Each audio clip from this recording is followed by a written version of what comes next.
भवशम्भवभीति भेदनं सुखसम्पत् करुणानिकेतनं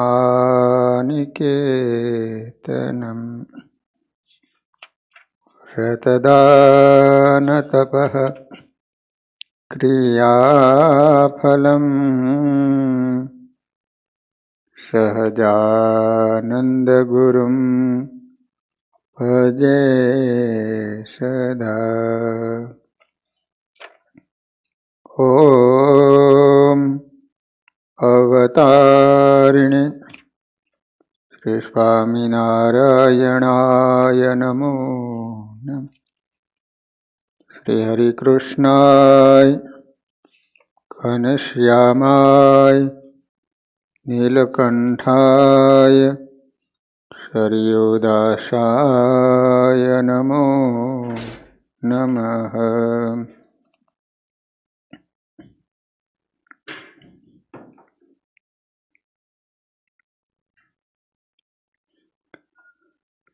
बोलो स्वामीनारायण भगवाननी जय।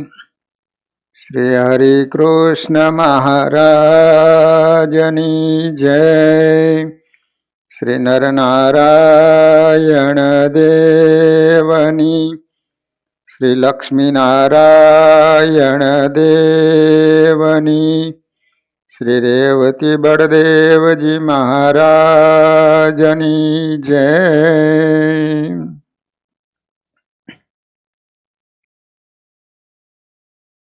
श्रीमद भागवत जीना 10મ સ્કંદના ઉત્તરાર્ધમાં શ્રીકૃષ્ણ પરમાત્માના દ્વારકાની અંદર જે ચરિત્રો કરેલા તેની કથા સુખદેવજી મહારાજ પરીક્ષિત રાજાને સંભળાવી રહ્યા છે.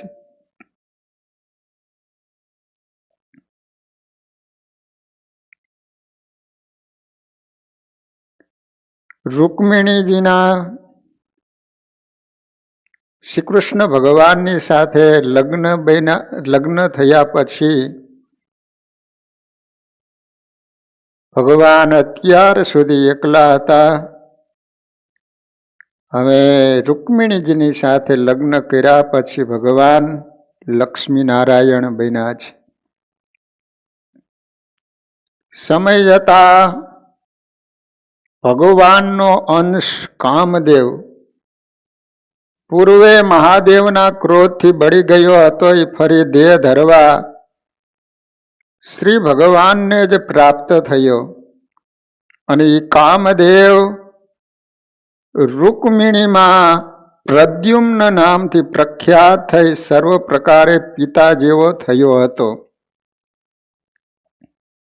ઈચ્છિત રૂપ ધરનાર શંભરાસુર પ્રદ્યુમ્નને પોતાનો શત્રુ જાણી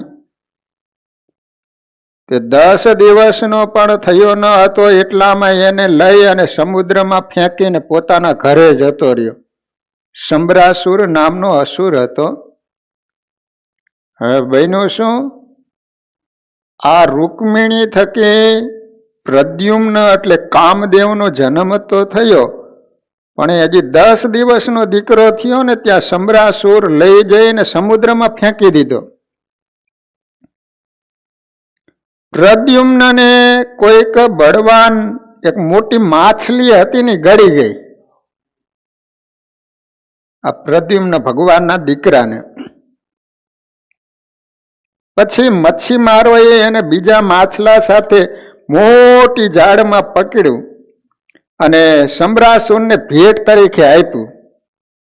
હવે આ મોટું માછલું હતું ને એટલે ઓલો શંભરાસુર અસુર હતો એને આપ્યું માછલું, કારણ કે એ અસુર હતો એટલે માછલા ખાતો હતો. એટલે રસોઈયાએ અદ્ભુત માછલાને રસોડામાં લઈ જઈને આમ છરીથી ચીર્યું તો એ વખતે એના પેટમાંથી બાળક નીકળ્યું. તેઓએ માયાવતી નામની એક સંભ્રાસુરની દાસી હતી, એને ઓલું બાળક આપ્યું. બાળકને જોઈને માયાવતીના મનમાં શંકિત થઈ કે આ બાળક કોણ હશે. ઓલી દાસી માયાવતી હતી એનું નામ. એટલામાં નારદ મુનિ આવી અને એક વાત કરી કે આ બાળક બીજું કોઈનું નથી પણ ભગવાન કૃષ્ણનો જ દીકરો પ્રદ્યુમ્ન છે. અને સંભ્રાસુરીએ સમુદ્રમાં ફેંકી દીધો હતો, એને માછલું ગળી ગયું હતું. અને આ માયાવતી હતી, બીજી કોઈ નહોતી પણ કામદેવ પત્નીની કહેતા કામદેવ હતો ને એની પત્ની રતિ હતી. આ શંકર ભગવાને જ્યારે ત્રીજું નેત્ર ખોલ્યું અને કામદેવ બળીને ભસ્મ થઈ ગયો, પછી એની પત્ની રતિ રડવા માંડી. શંકર ભગવાનને કહે છે કે મારો પતિ તમારા તેજથી, ત્રીજા નેત્રના તેજથી બળીને ભસ્મ થઈ ગયો, માટે મારો પતિ મને પ્રાપ્ત થાય એવી કાંઈક દયા કરો. ત્યારે શંકર ભગવાને એને વરદાન આપ્યું કે તમારો પતિ જ્યારે કૃષ્ણ ભગવાન પૃથ્વી ઉપર અવતાર ધારણ કરશે ત્યારે એમના દીકરા તરીકે એ અવતાર લેશે અને તને પાછો પતિ તરીકે પ્રાપ્ત થશે. તો આ માયાવતી હતી, રતિ હતી, કામદેવની પત્ની જ હતી.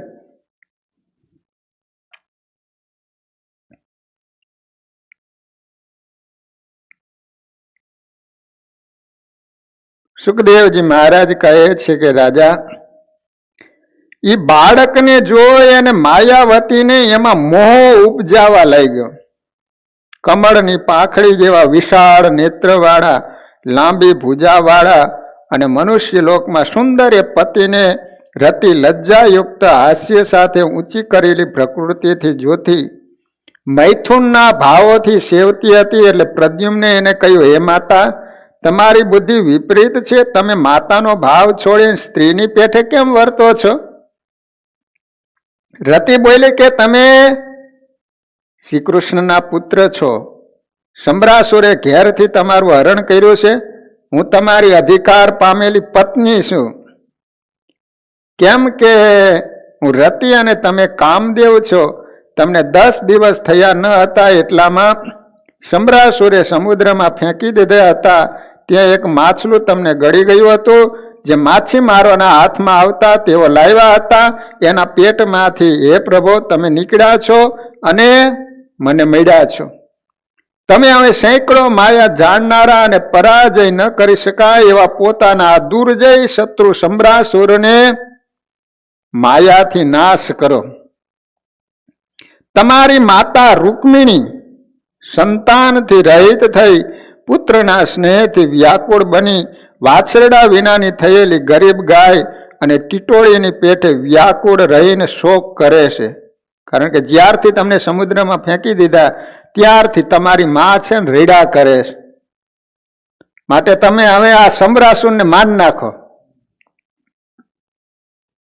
એમ કહીને માયાવતીએ મહાત્મા પ્રદ્યુમ્ન અને સર્વ માયાનો નાશ કરનારી મહામાયા નામની વિદ્યા આપી. આ માયાવતી હતી ને માયાને જાણતી હતી.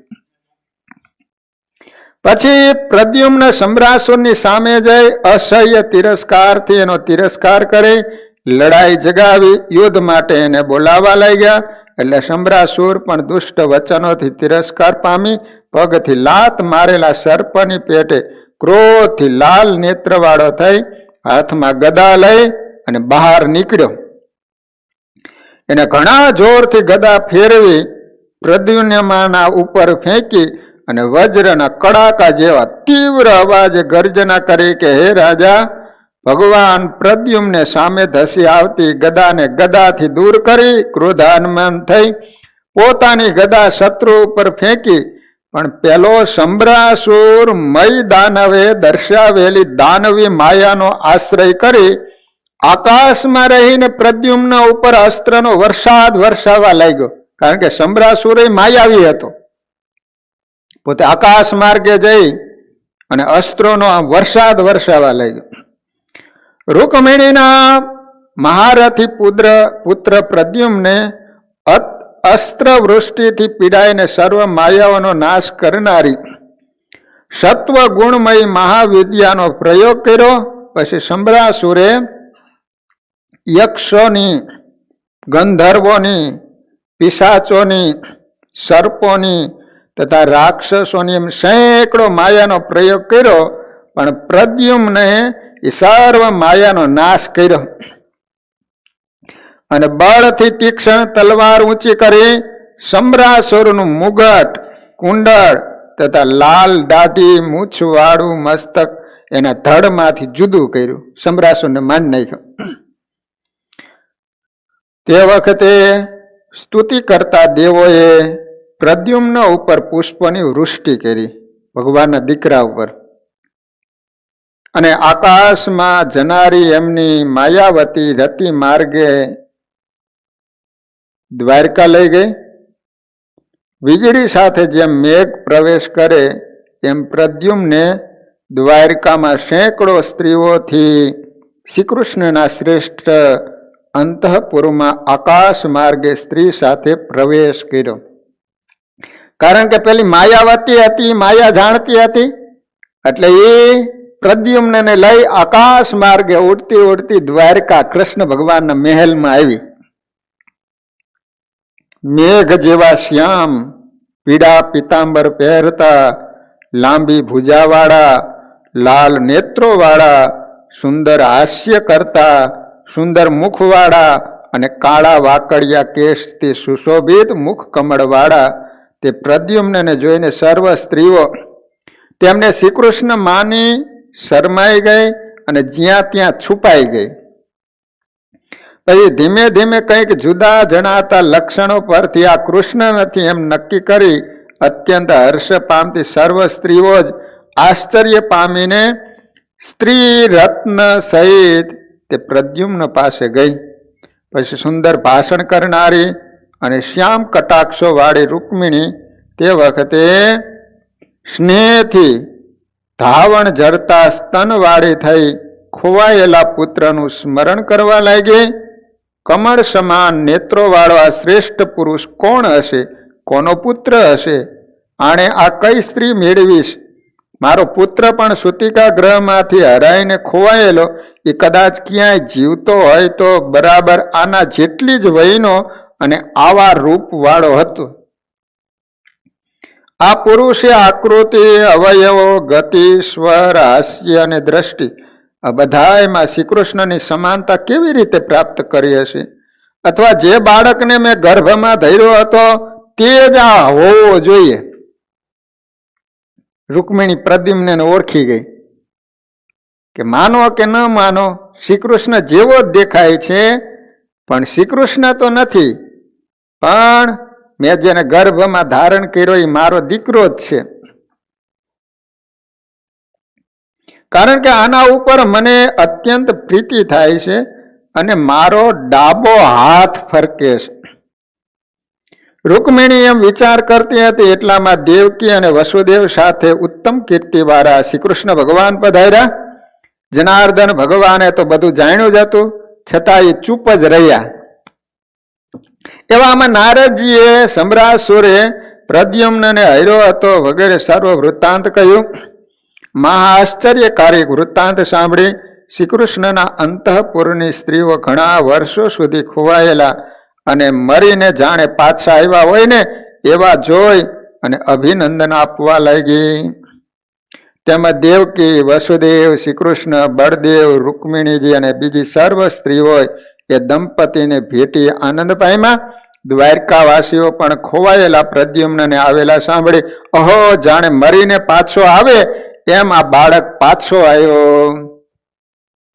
તે બહુ સારું થયું એમ કહેવા લાગ્યા. પિતા સમાન રૂપવાળા પ્રદ્યુમ્ન ઉપર પતિ શ્રીકૃષ્ણનો ભાવ કરતી પ્રદ્યુમ્નની માતાને પણ એકાંતમાં એના ઉપર રૂઢ ભાવ વાળી થઈ વારંવાર એને સેવતી. એમાં કંઈ આશ્ચર્ય નથી, કારણ કે સ્મરણ કરતા જ ક્ષોભ પમાડનાર અને લક્ષ્મીનું રહેઠાણ શ્રીકૃષ્ણની શોભાયમાન મૂર્તિનું પ્રતિબિંબ એ કામદેવ જ્યારે પ્રત્યક્ષ દ્રષ્ટિના વિષય થાય ત્યારે એમ થાય એ સંભવિત છે, કારણ કે સ્વયં કામદેવ જ હતા એટલે બધા એમાં મોહ પામે, એમાં કઈ નવાઈની વાત નથી. આ રીતે ભગવાન શ્રી કૃષ્ણનો પુત્ર પ્રદ્યુમ્ન શંબરાસુરને મારી અને પાછો દ્વારકામાં પ્રાપ્ત કર્યો છે.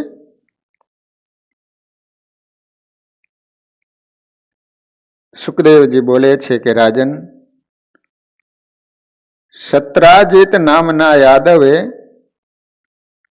શ્રી કૃષ્ણનો અપરાધ કરી એના નિવારણ માટે પોતે જ સામેથી સત્યભામા નામની પોતાની કન્યા સ્વયંઅંતક મણિ સાથે શ્રી કૃષ્ણને પરણાવી હતી.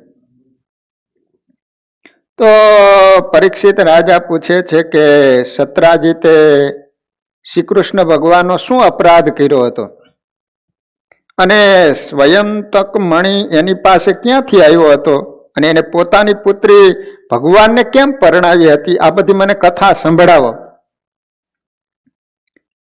સત્રાજીત સૂર્યનારાયણનો ભગત હતો.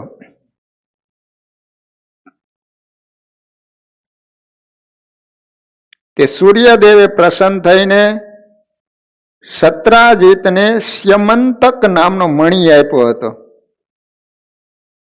હે રાજન, કંઠમાં એ મણિ પહેરી સૂર્યની પેઠે પ્રકાશતા સત્રાજીતે દ્વારકામાં પ્રવેશ કર્યો. ગળે અહીંયા પહેરી રાખતો એ મણિને સૂર્યનારાયણ ભગવાને આપેલો હતો. હવે એ સત્રાજીત દ્વારકામાં આવ્યો ત્યારે એને લીધે એને ઓળખ્યો પણ ન હતો. તે વેળા દૂરથી જોઈ તેજથી અંજાયેલી દ્રષ્ટિવાળા મનુષ્યોએ આ સૂર્ય આવે છે એવી શંકાવાળા થઈ પાસાઓથી રમતા શ્રી કૃષ્ણ ભગવાનને વાત કરી. કારણ કે એ મણિમાંથી એટલું બધું તેજ નીકળતું હતું કે જાણે આકાશમાંથી સૂર્યનારાયણ આવ્યા હોય ને એવું લાગતું હતું. ગામના માણસો તો ઓળખી ન શક્યા કે આ સત્રાજીત છે. એટલે બધા ગામના માણસોએ ભગવાનને જઈને વાત કરી કે પ્રભુ, હે નારાયણ, હે દામોદર, હે કમાળ સમાન નેત્રવાળા, હે ગોવિંદ, હે યદુનંદન, આપને અમારા નમસ્કાર છે. હે જગતના પતિ, આ તીક્ષ્ણ કિરણોવાળા સૂર્યદેવ કિરણોના સમૂહથી મનુષ્યના નેત્રને આંજી દેતા આપના દર્શન કરવાની ઈચ્છાથી આવે છે. ખરેખર મોટા મોટા દેવો ત્રણેય લોકમાં આપનો માર્ગ શોધે છે. હે પ્રભુ, યાદવોમાં ગુપ્ત રહેલા આપને આજે જાણે સૂર્યદેવ આપના દર્શન કરવા આવે છે. ગામના માણસોએ વાત કરી કે જાણે આકાશમાંથી સૂર્યનારાયણ આપના દર્શન કરવા માટે આવી રહ્યા છે. ગામના માણસોએ વાત કરી ને એટલે ભગવાન હસવા માંડ્યા. ભગવાન તો જાણતા હતા. તેમને કહ્યું, આ સૂર્યદેવ નથી, આ તો મણિથી પ્રકાશતો સત્રાજીત છે. પછી સત્રાજીતે ઉત્સવથી મંગળો કરેલા પોતાના શોભાયમાન ઘરમાં પ્રવેશી દેવ મંદિરમાં બ્રાહ્મણોની પાસે મણિની પ્રતિષ્ઠા કરાવી. મંદિર હતું ને એમાં મણિને રાખ્યો. તે મણિ દરરોજ 8 ભાર સોનું આપતો. હા, 1 ભાર એટલે 18 મણ સોનું થાય. 18 મણ 18. હા, તો 8 18 8 કેટલા થાય? એટલું દરરોજ સોનું આપતો. બોલો, એવરી ડે. જ્યાં એની પૂજા થતી ત્યાં દુષ્કાળ, મરકી, અમંગળો, સર્પો, માનસિક પીડા, શારીરિક પીડા, અશુભ કે માયાવીઓ રહી શકતા નહોતા. જ્યાં મણી હોય ને ત્યાં કોઈ દુષ્કાળ જ ન પડે, ત્યાં કોઈ પણ પ્રકારના રોગ જ ન આવે. એટલે અત્યારે મણી લઈ આવ્યા હોય તો આ બધો જતો રહે કોરોના.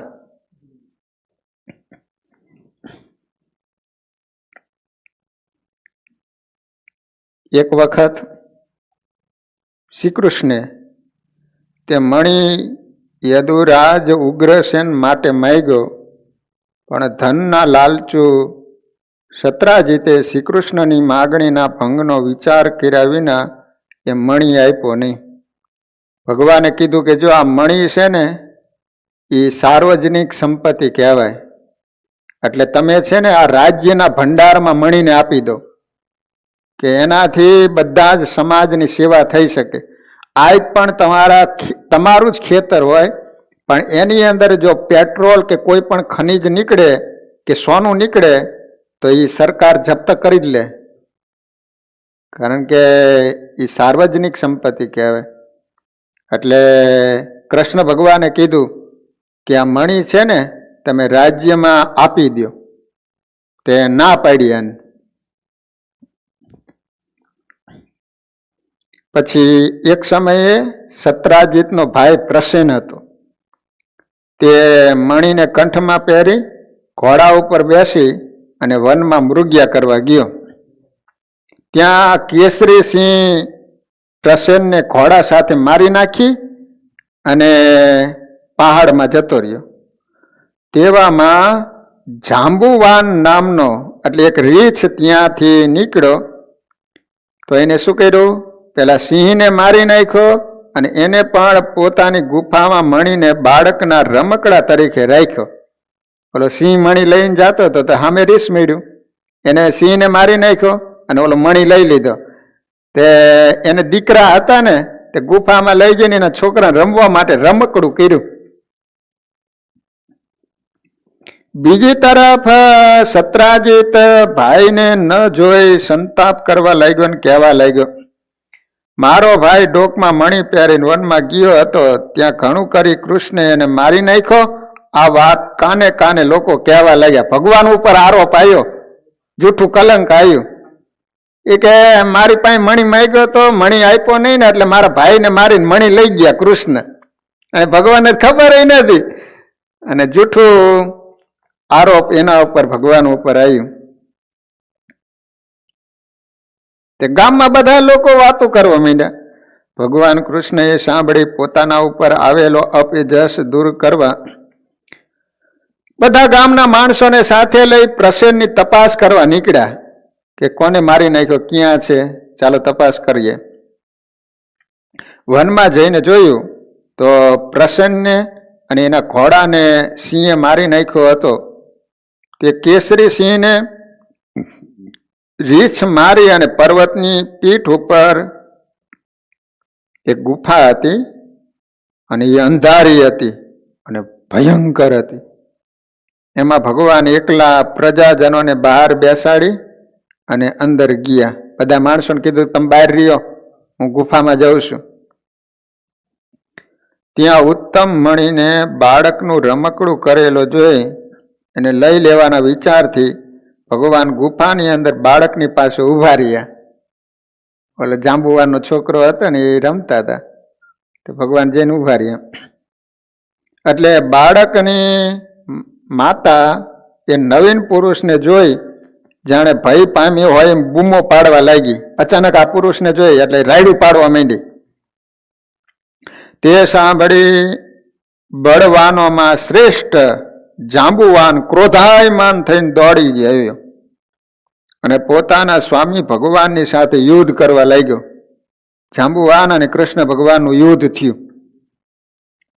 કારણ કે કોપેલો તે ભગવાનને સામાન્ય પુરુષ માની એમના પ્રભાવને જાણતો નહોતો. પછી માંસ માટે બે બાજ પક્ષીઓનું જેમ યુદ્ધ થાય ને એમ વિજયની ઈચ્છા વાળા એ બંનેનું આયુધો, પથ્થરો, વૃક્ષો અને હાથોહાથ મહાભયંકર દ્વંદ્વ યુદ્ધ થયું. તે યુદ્ધ સામસામે વજ્રના પ્રહાર જેવી કઠોર મુઠ્ઠીઓના મારથી રાત દિવસ અટક્યા વિના 28 દિવસ સુધી હાલ્યું. કેવો બળવાન હશે જાંબુવાન! રામા અવતાર વખતે જાંબુવાન હતો, એ વામન ભગવાન વખતે પણ એ જાંબુવાન હતો. એટલો શક્તિશાળી હતો એ જાંબુવાન કે કૃષ્ણ ભગવાનની હારે 1-2 દિવસ નહીં 28 દિવસ સુધી યુદ્ધ કર્યું, રાત્રિ દિવસ કન્ટિન્યુ. હા, 28. આખરે શ્રી કૃષ્ણ ભગવાને એક જ મુઠ્ઠીનો પ્રહાર કર્યો કે જાંબુવાનના અંગો હતા ને હાંધા બધા ઢીલા થઈ ગયા, એનું બળ ક્ષીણ થયું, સર્વ અંગોમાં પરસેવાથી રેબજેત થઈ, અત્યંત આશ્ચર્ય પામીને બોલ્યો, સર્વ પ્રાણીઓના પ્રાણ, ઇન્દ્રિય બળ, હૃદય બળ તથા દેહ બળ આપ જ છો. સર્વનું ઉત્પત્તિ કારણ અને સર્વના નિયંતા મહાપુરુષ આપ ભગવાન છો. હવે એને ખબર પડી ગઈ કે આ કોઈ સામાન્ય પુરુષ નથી, કારણ કે રામ અવતાર વખતે ભગવાને વરદાન આપ્યું હતું કે તને મુષ્ટિનો પ્રહાર કરે અને તારા હાંધા બધા ઢીલા પડી જાય તો સમજી લેજે કે ભગવાન હશે.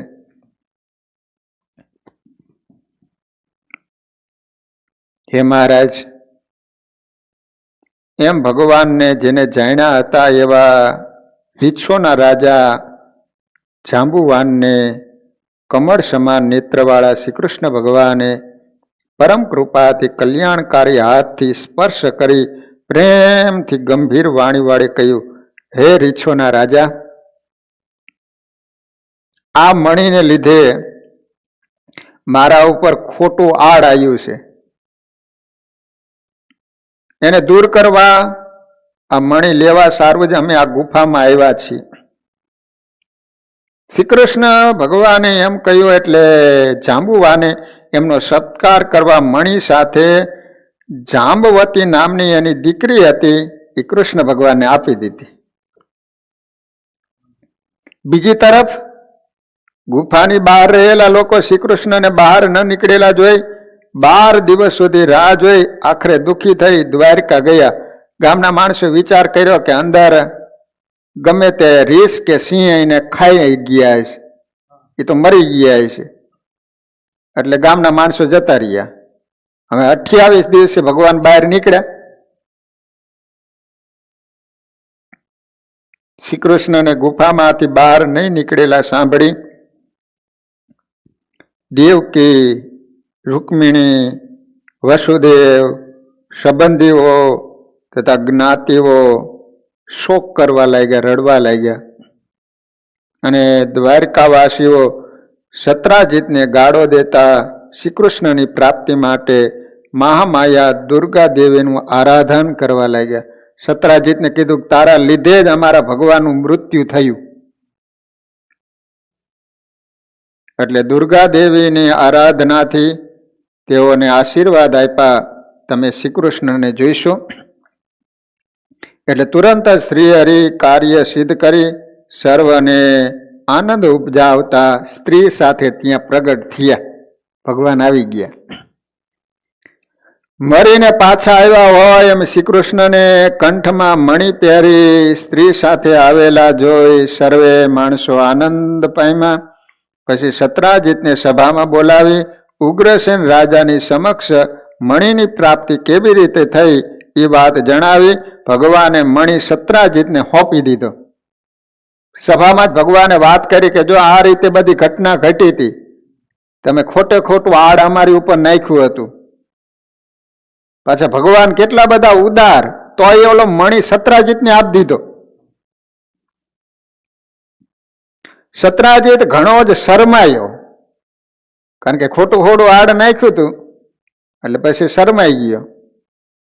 તે મણી લઈ નીચે મોઢે પોતાના પાપનો પશ્ચાતાપ કરતો ઘરે ગયો અને બળવાન સાથે વિરોધ થવાથી ગભરાઈને પોતાના દોષનો વિચાર કરવા લાગ્યો. હું મારો અપરાધ કેવી રીતે દૂર કરું? મેં ભગવાનનો અપરાધ કર્યો, હવે અપરાધમાંથી મુક્ત થવું હોય તો શું કરવું પડે? શ્રી કૃષ્ણ ભગવાન મારી ઉપર કેવી રીતે પ્રસન્ન થાય? શું કરવાથી મારું કલ્યાણ થાય? ટૂંકી દ્રષ્ટિવાળા શુદ્ર, મૂઢ અને ધનના લાલચુ લોકો મને શું કરવાથી ગાઈડ ન દે?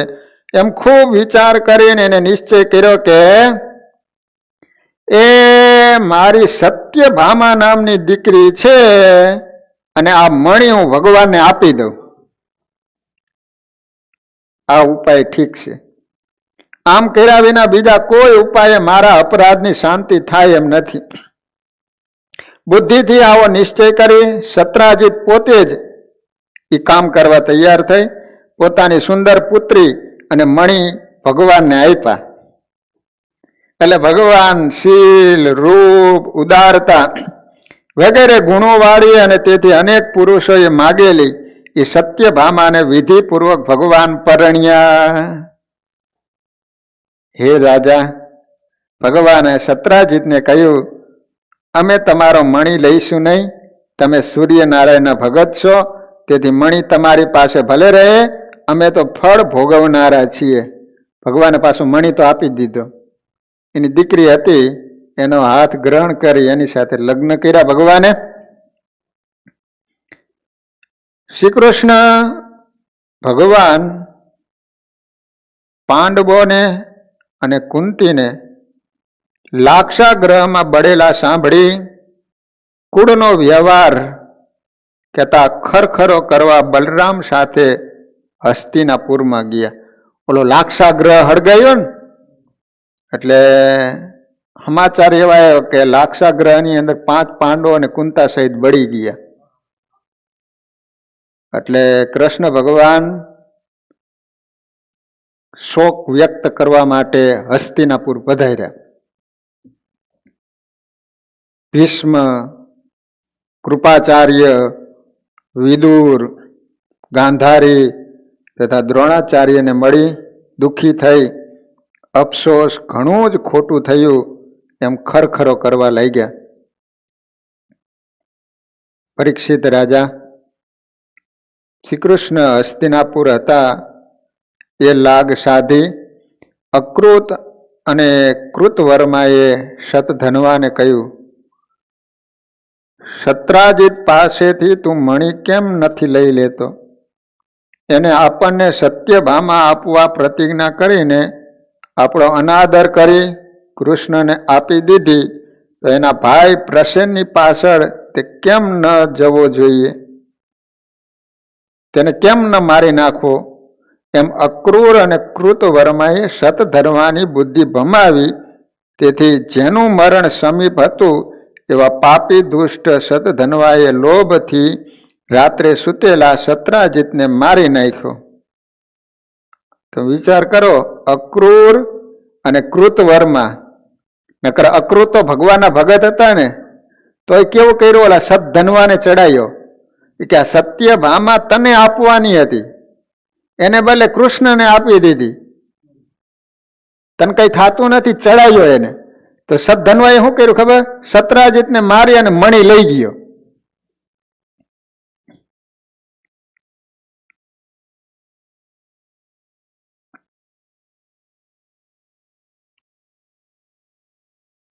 હવે સત્રાજીતની પત્ની હતી, પતિને મારી નાખ્યો એટલે વિલાપ કરવા માંડી, રડવા માંડી. કસાય જેમ પશુઓને મારી નાખે એમ સત્રાજીતને મારી શતધન્વા મળી લઈ અને ભાગીને જતો રહ્યો. સત્યભામા પિતાને મારેલા જોઈ શોકાકુળ થઈ મૂંઝાઈને, ઓ પિતા, ઓ પિતા, હાય હું મરી ગઈ એમ વિલાપ કરવા લાગી. તે મરેલા પિતાને તેલની કોઠીમાં નાખી હસ્તિનાપુર ગઈ. સંતાપ કરતી એને સર્વ જાણનારા શ્રી કૃષ્ણની આગળ પિતાનો વધ કર્યો હતો. હે રાજા, શ્રી કૃષ્ણ અને બળદેવજી ભગવાન હતા, તો પણ એ વાત સાંભળી મનુષ્ય લોકને અનુસરી અફસોસ, આપણા ઉપર મહાકષ્ટ આવ્યું છે એમ આંખમાં આંસુ લાવી વિલાપ કરવા લાગ્યા. પછી ભગવાન કૃષ્ણે મોટા ભાઈ અને સત્યભામા સાથે હસ્તિનાપુરથી દ્વારકા આવી શતધન્વાનો વધ કરવા અને એની પાસેથી મણી લઈ લેવા તૈયારી કરી. કારણ કે સત્યભામાના પિતાને મારી નાખ્યા ને, એટલે સત્યભામાએ ભગવાનને વાત કરી કે આવું સતધન્વાએ કામ કર્યું. એટલે તરત જ ભગવાન તૈયાર થઈ ગયા કે સતધન્વાને મારીને મણી લઈ આવી.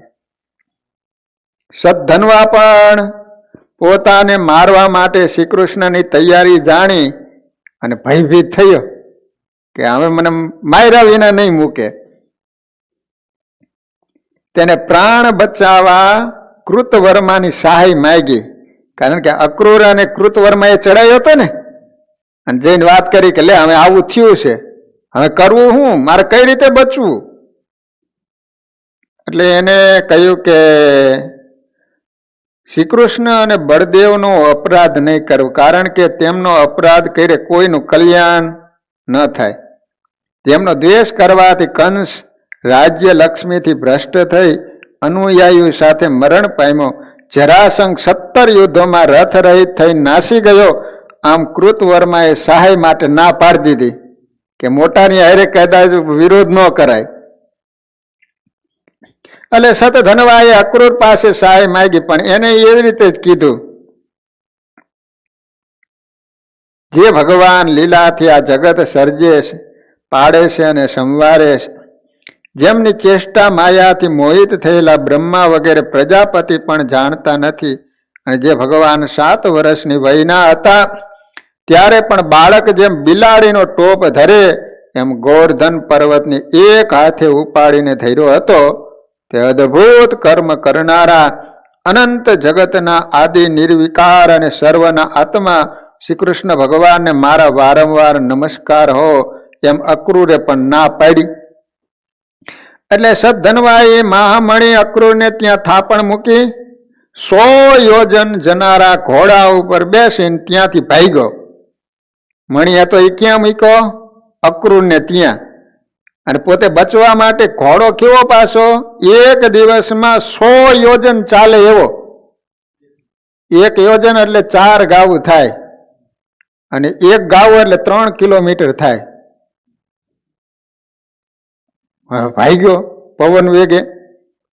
બલરામ તથા શ્રી કૃષ્ણ પણ ગરુડના ધ્વજવાળા રથમાં બેસી મોટા વેગવાળા ઘોડાઓથી ગુરુદ્રોહી તે સદ્ધનવા પાછળ એની લગભગ જઈ પહોંચ્યા. સદ્ધનવાનો ઘોડો 100 યોજન મિથિલા નગરી પહોંચ્યો, ઠેઠ જનકપુરી પહોંચી ગયો. દ્વારકાથી નીકળીને જનકપુરી 1 દિવસમાં પહોંચી ગયો. ભગવાન પણ પાછળ ને પાછળ. આગળ જવા અશક્ત થઈ મિથિલાના બગીચામાં પડ્યા. એટલે એને છોડી અત્યંત ત્રાસ પામેલો સદ્ધનવા પગપાળો દોડ્યો. હવે શું કર્યું? ઘોડાને મૂકી દીધો અને પોતે દોડવા માંડ્યો. શ્રી કૃષ્ણ ભગવાન પણ ક્રોધથી પગપાળા એની પાછળ દોડ્યા, અને સતધનવાના મસ્તકને ભગવાને તીક્ષ્ણ ધારવાળા ચક્રથી કાપી એના બંને વસ્ત્રોમાં મણી શોધવા માંડ્યો, પણ મળી મળ્યો નહીં. સદ્ધનવાન મારી નાખ્યો. પછી ભગવાને કપડામાં બધી તપાસ કરી, પણ મણી મળ્યો નહીં. કારણ કે મણી હતો એ તો અક્રૂરને ત્યાં મૂકીને જતો રહ્યો હતો.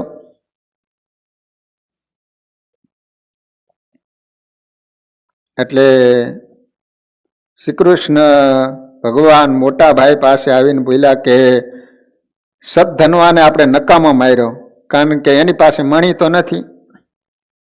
પછી બળદેવજી બોલ્યા, નક્કી સતધનવાએ તે મણી કોઈ પુરુષને ત્યાં થાપણ મૂક્યો હશે, માટે તમે દ્વારકા જાઓ અને એની તપાસ કરો.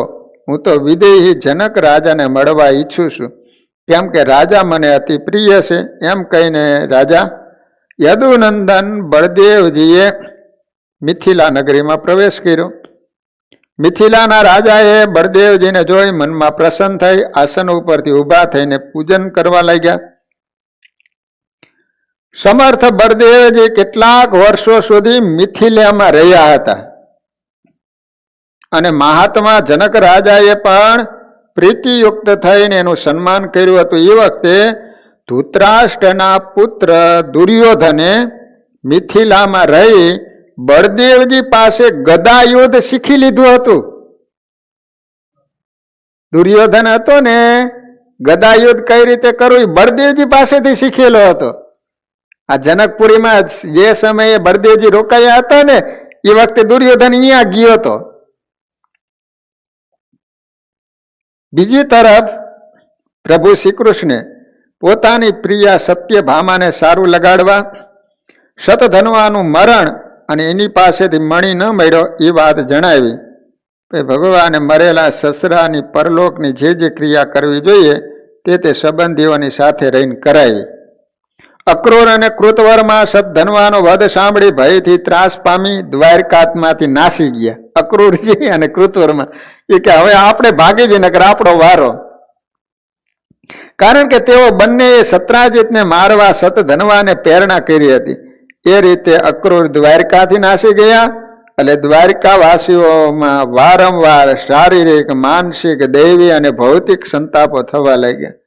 આમ હે રાજા, કેટલાક મુનિઓ પૂર્વે મેં જ કહેલા શ્રી કૃષ્ણના મહાત્માને ભૂલીને આ રીતે સોનું, સંપત્તિ કોઈ માણાને સુખ નથી લેવા દેતી. બોલો, અંદર અંદર કેવા કલહ કરાવ્યા, એકબીજા પ્રત્યે કેવી શંકાઓ જઈ.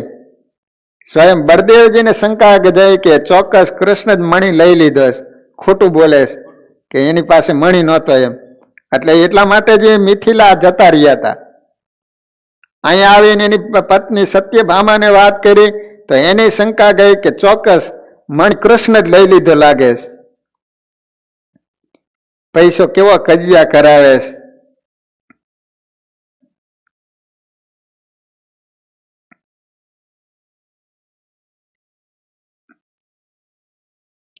પછી આ મણી છે ને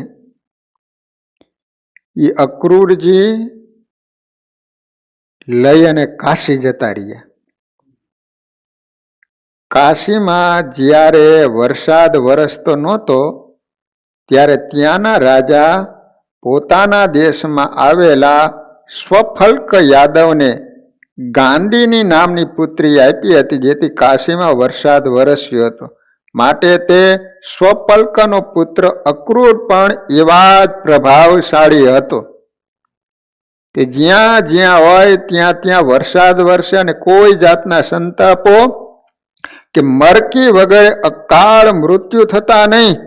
આવું અક્રૂરના મહિમા વાળું દ્વારકાના વૃદ્ધ મનુષ્યનું કહેવું સાંભળી શ્રી કૃષ્ણે હા એ વાત સાચી છે, પણ આમાં આટલું જ કારણ નથી, પરંતુ મણીનું અહીંથી જવું એ પણ કારણ છે.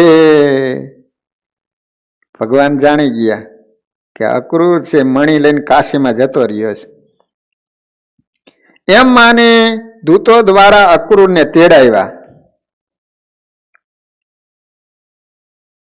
ભગવાને મણી કૃષ્ણ પાસે છે આવો લોકોનો વહેમ દૂર કરવા અક્રૂરને તેડાવ્યા અને એનો સત્કાર કરી એમને સંબંધી પ્રિય વાક્યો કહી સર્વના ચિત્તને જાણનારા ભગવાને હસતા હસતા એમને કહ્યું, હે દાનપતિ, શતધનવાએ શોભાયમાન સ્યમંતક મણી તમારે ત્યાં થાપણ મૂક્યો છે, એ અમે પહેલેથી જ જાણીએ છીએ. અને સત્રાજીતને પુત્ર ન હતો, તેથી તેને ઉદ્દેશી જળદાન અને પિંડદાન આપી તેનું જે કારજ હોય તે પતાવી એની બાકીની મિલકત એની પુત્રીના પુત્રો લઈ શકે એમ ધર્મશાસ્ત્રો કહે છે. એટલે સ્વયંતકના વારસ પણ સત્રાજીતની પુત્રી સત્યભામાના પુત્રો જ ગણાય. કારણ કે સત્રાજીતને એક દીકરો નહોતો, આ સત્યભામા એક દીકરી હતી. એટલે એ સંપત્તિના વારસ તરીકે દીકરીનો દીકરો જ ગણાય. તો પણ એ મણી તમારા વિના બીજાઓથી ભાગ્યે જ રાખી શકાય એવો છે. માટે ઉત્તમ વ્રત પાડનારા તમારી પાસે જ મણી ભલે રહે, પરંતુ એ મણીના સંબંધમાં મારા મોટા ભાઈ પોતે વિશ્વાસ કરતા નથી અને વહેમાય છે કે એ મણી કૃષ્ણ પાસે છે. એ મહાભાગ્યશાળી અક્રૂર, તમે એ મણી બતાવો એટલે બધાની શંકા દૂર થઈ જાય કે ભગવાનની પાસે નથી પણ અક્રૂરની પાસે છે. અને મારા પર શંકાવાળા સંબંધીઓમાં શાંતિ કરો. તમે એમ તો નહીં જ કહી શકો કે મણી મારી પાસે નથી, કેમ કે આ દિવસ સુધી તમારા સુવર્ણની વેદિકાઓ વાળા યજ્ઞો મણિના પ્રભાવથી સતત ચાલ્યા કરે છે. આ રીતે ભગવાને કહ્યું. એટલે પછી મણિ બતાવવામાં આવ્યો અને ભગવાન ઉપર જે શંકા હતી એ દૂર કરવામાં આવી. તો વાલા ભક્તજનો, આ રીતે ભગવાનના સત્યભામા અને જાંબવતીની સાથે કઈ રીતે લગ્ન થયા એની કથા શ્રવણ કરી. બાકીના ચરિત્રો આપણે કાલે શ્રવણ કરીશું. અહીંયા કથાનો સમય પૂરો. ભગવાનના નામ સાથે કથાને વિરામ. વાલા ભક્તજનો, કાલથી પવિત્ર ધનુર્માસ એનો પ્રારંભ થશે. ધનુર્માસમાં સૂર્યની ગતિ ધન રાશિમાં પ્રવેશ કરતી હોય છે અને સૂર્યના કિરણો છે એમ ત્રાંસા પડતા હોય છે, વક્ર હોય છે.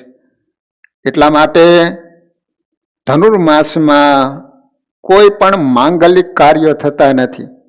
તમારા લગ્ન છે કે ગ્રહ પ્રવેશ છે, કોઈ પણ સારા કાર્યો આ ધનુર્માસમાં થઈ શકતા નથી, જેને કમૂરતા કહેવામાં આવે છે. 1 મહિના સુધી ભગવાનનું ભજન કરવાનું હોય છે. તમારે જે રીતે સિઝન આવતી હોય છે ને એ રીતે ભગવાન ભજવા માટેની સમય આ ધનુર્માસ કહેવાય છે. તો વાલા ભક્તજનો, આ ધનુર્માસમાં ભગવાનના ભજનનો ખૂબ મહિમા છે. આ ધનુર્માસમાં સવારે ભગવાન ભણવા માટે જતા હોય છે, અભ્યાસ માટે. શાંતિપનીના આશ્રમમાં કૃષ્ણ ભગવાન ધનુર્માસમાં વિદ્યા અભ્યાસ કરવા માટે ગયા હતા. એટલે જે રીતે બાળક સ્કૂલે ભણવા માટે જાય અને સવારમાં એની મા બાળકને માટે નાસ્તો અને જમવાનું કરી દેતી હોય છે, એ રીતે ધનુર્માસમાં ભગવાનને વહેલા થાળ ધરાવવામાં આવતા હોય છે, ભોગ લગાવવામાં આવતો હોય છે, કે ભગવાન ભણવા માટે જતા હોય છે. તો ભલા ભક્તજનો, દર વર્ષ મુજબ આપણા મંદિરમાં 1 મહિના સુધી દરરોજ સવારે 7 થી 7:30 વાગ્યા સુધી ધૂન થશે અને 7:30 થી 8 વાગ્યા સુધી શ્રીજી મહારાજના સમકાલીન ભક્તોના સુંદર મજાના ચરિત્રોની કથા એનો તમને લાભ પ્રાપ્ત થશે. તો વાલા ભક્તજનો, 1 મહિના સુધી થોડોક ખટકો રાખી અને મંદિરે જો ધૂનનો લાભ લેશો તો એનું અનંત ગણું ફળ મળશે. આ ધનુર્માસમાં ભગવાનના ભજનનો એટલો બધો મહિમા છે. એકવાર તમે ભગવાનનું નામ લો તો એનું 1000 ગણું ફળ પ્રાપ્ત થતું હોય છે. એના ઉપર ભગવાનની ખૂબ કૃપા અમી દ્રષ્ટિ વરસતી હોય છે. તો દેશ યા તો વિદેશમાં હરિમંદિર હોય, શિખરબંધ મંદિર હોય, ઠેર ઠેર સવારમાં કેટલા બધા ભક્તજનો આવી અને ધૂનમાં લાભ લેતા હોય છે. તો વાલા ભક્તજનો, કાલથી જ ધનુર્માસનો પ્રારંભ થશે. તો બધા જ ભક્તજનો જે રીતે તમને સમય મળે થોડાક વહેલા ઉઠી અને ધૂનમાં અવશ્ય ભાઈઓ બહેનો બધા જ લાભ લેજો. તો ભગવાન તમારી ઉપર ખૂબ રાજી થશે. બીજું ભક્તજનો, થાળ નિમિત્તે ઘણા બધા ભક્તજનોની સેવા આવી રહી છે. $31 રાખવામાં આવેલા છે. ચંચળબેન બાબુભાઈ વડુ, જ્યોત્સનાબેન અશોકભાઈ રાજપુર, શારદાબેન પ્રહલાદભાઈ વડુ, જયંતિભાઈ બબલદાસ મોખાસણ, દક્ષાબેન મનોજભાઈ, શિલ્પાબેન અરવિંદભાઈ આખજ, કેતનભાઈ રમણભાઈ રાજપુર, વિમલાબેન રમણભાઈ ડાંગરવા, ભારતીબેન પરેશભાઈ ધર્મખેડા. પછી જયશ્રીબેનના ઘરના સભ્યોની યાદી આવી છે. ભૂપેન્દ્રભાઈ પટેલ, જયશ્રીબેન પટેલ, શાંતાબેન પટેલ, રવિ પટેલ, કૃપા પટેલ, ધ્રુમિત જોશી. તો આટલા ભક્તજનોએ થાળ નિમિત્તે $31ની સેવા આપી છે. તો વાલા ભક્તજનો, બીજું મનોજભાઈના સસરા અને દક્ષાબેનના પિતાશ્રી ફાધર નટવરલાલ અંબાલાલભાઈ, વાલા ભક્તજનો, કોરોનાને કારણે 15 દિવસ સુધી હોસ્પિટલમાં વેન્ટિલેટર ઉપર રાખવામાં આવ્યા. ભગવાનની ઈચ્છા અને આ લોકમાં જેટલા વર્ષ રહેવાનું ભગવાને લખ્યું હશે તો નટવરભાઈ હોસ્પિટલમાં શરીર છોડી અને ભગવાનના ધામમાં સીધાવી ગયા.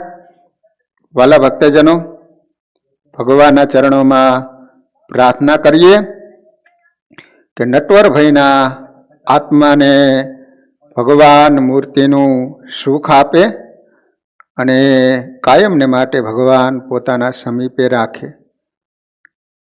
સહજ જ્યારે પરિવારમાંથી સભ્ય જાય એટલે પરિવારના બધાય સભ્યોને દુઃખ થાય, પણ જેવી ભગવાનની ઈચ્છા, જેવી ભગવાનને ગમ્યું, ભગવાનની મરજી એ આપણી મરજી, તો પરિવારમાં જે કાંઈ દુઃખ આવી પડ્યું છે બધાને દુઃખ સહન કરવાની ભગવાન ધીરજ અર્પે. તો એની પાછળ જેટલું બને એટલું વિશેષ ભગવાનનું ભજન કરીશું, ધૂન કરીશું. તો વાલા ભક્તજનો, આપણે પણ નટવરભાઈ નિમિત્તે અક્ષર નિવાસી થયા તો આપણે દરરોજ 8-10 દિવસ સુધી 5-10 મિનિટ જે સમય મળશે એ પ્રમાણે આપણે ધૂન કરી એનું સારું ફળ એ આત્માને અર્પણ કરીએ કે એને ભગવાન વિશેષ મૂર્તિનું સુખ અર્પણ કરે. તો વાલા ભક્તજનો, તો આજે એમના નિમિત્તે 10 મિનિટ ધૂન કરીએ.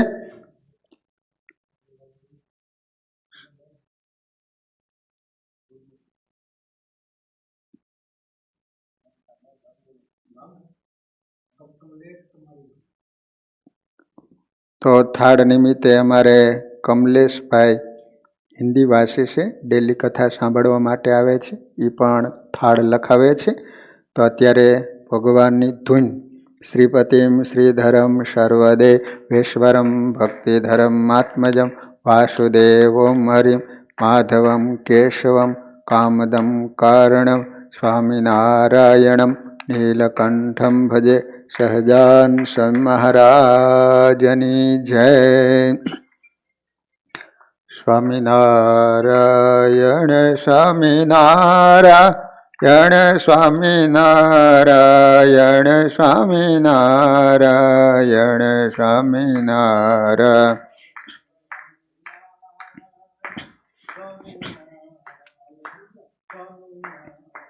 સ્વામિનારાયણ સ્વામિનારાયણ સ્વામિનારાયણ સ્વામિનારાયણ સ્વામિનારાયણ સ્વામી.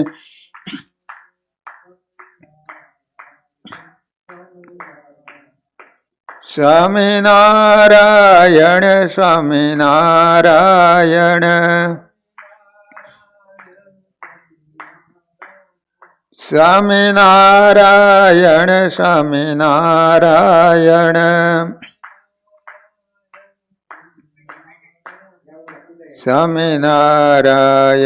સ્વામિનારાયણ